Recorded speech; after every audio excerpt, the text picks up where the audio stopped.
What's going on? It's your boy DC. This kind of like a pre-edit. It's gonna be split up into two parts. Glad I'm able to have a funny side and a serious side to the video. So this is a viewer discretion, kind of low key. So it's a little bit serious. Just want to thank you guys so much. I am now at 143 subscribers.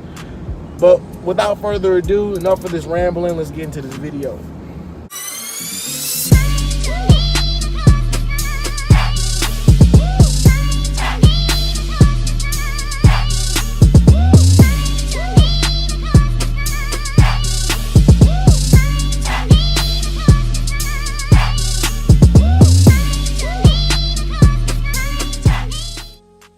Another day, another Durag. It's your boy DC with another Durag confession.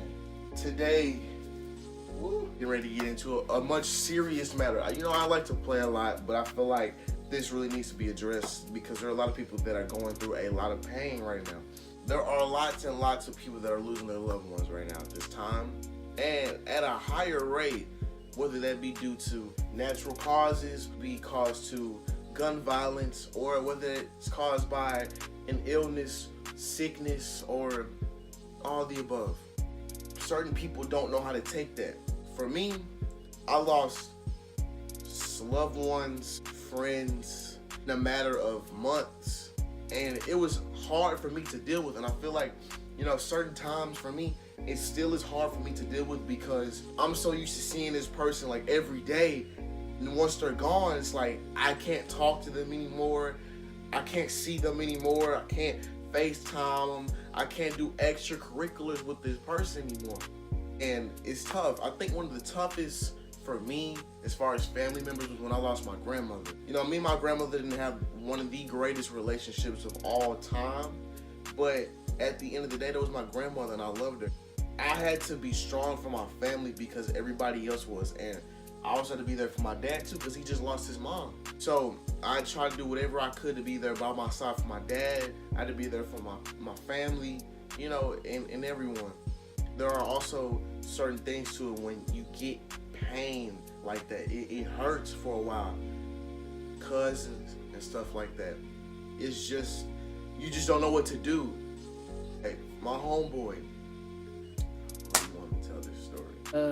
as most people in St. Louis, Missouri know, I lost my identical twin brother recently, 2 years ago.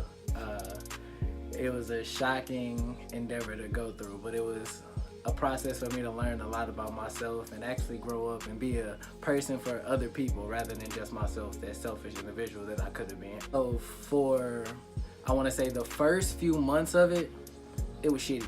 I was depressed. I didn't want to leave my room. I didn't really want to do much with my life in general. I really just wanted to lay in my bed and hug my brother for real. That's all I wanted to do was hug my brother. I couldn't get to him. I couldn't fathom not talking to him. I had a whole life planned out with him in it. And for him not to be there was the weirdest thing. It flipped my whole world upside down. I'm not trying to preach or say nothing, but I remember everybody telling me or asking me how I was still doing it. How was I still pushing? How could I still keep going? I chunked it up to what would he want to see me doing? He wouldn't want to see me just laying around in my bed, not doing nothing for myself, not trying to be better than what I was or the predicament that we came from. We had always fought and sought for that, to be out of just our predicament and what we grew up in. So I was definitely still fighting and still pushing and using everything he would have been doing if the roles were switched. As my motivation to keep going, to keep pushing, because like when you go through them life struggles, you don't realize how mentally tough you come out. And if you can come out way more mentally tough as a person and be stronger mentally than the people around you, you can succeed far greater than you ever thought you could. And I'm glad, not glad that it happened, but glad of what came from it happening. The way I chose to live my life, the way I chose to go about things. I played 2 years of college football, transferred because I was unhappy, played 2 great years and did my thing. I really enjoyed my time there. didn't mind my school at all, like the people that were great, but had to come back and switch it up a little bit. But it's all about finding your path and doing what you know you should be doing with your life. You can't judge it off what other people should be doing or what other people think you should be doing. Nah, go do what you want to do. It's your life. You got to live it. And that's what's going to motivate you to keep going, finding something to just what you want to do, honestly. Keep the memories of that person strong. They're going to help that person live through you and live through others. Like, if you keep the memories of that person you've lost or been close to, like, keep their memories alive, I promise you they're going to stay with you forever. They're going to stay right here in your heart. Like, I promise. That's the one thing I have been able to do. I have been able to tell people, like, my memories keep me strong because I know the person he was and the person we was going to be.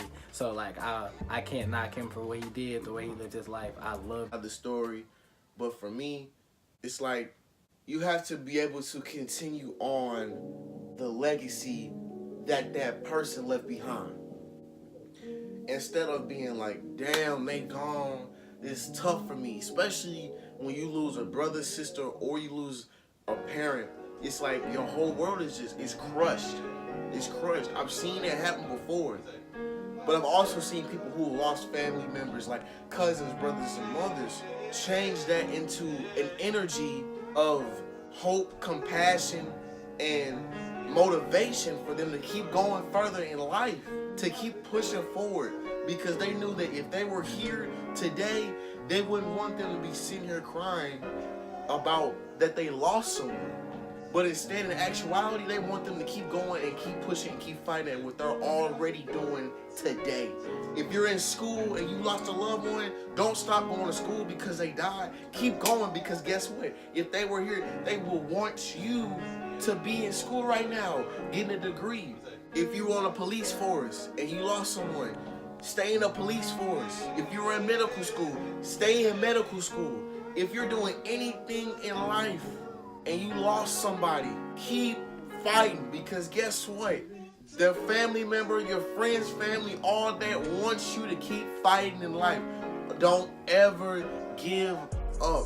That is the last thing you can do. Don't ever give up. And if you ever feel like you're going to give up, talk to someone.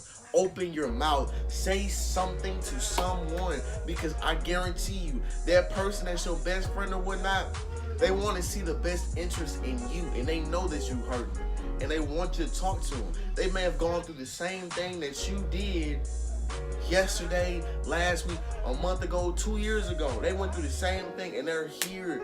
They're here for you. They are. Because guess what?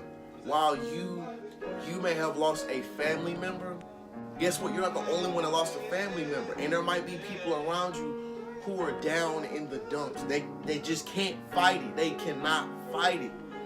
Be there. Be that confidant for someone. Be there. Be with someone that died in your family, or the friends.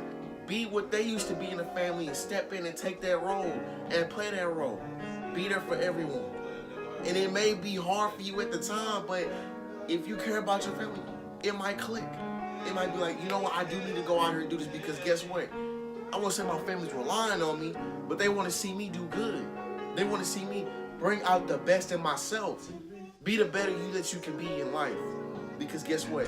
The person that left, they want you to be who you were before they died. They want you to be there for them. They want you to be there for your family. They want you to be there for your friends, family, everything. Because if you were there before, why leave now? Don't let someone dying be the reason why you can't succeed in life. Let that be a motivation for you, because they want to see you do good in life. They still do, whether they here or not. They still see you. It's just that you can't see them. They'll always be right here in your heart. Always right here in your heart. So always remember that. Always remember that. But hell, what do I know? I'm just a dude that wear do-rags. This is Durag Confessions.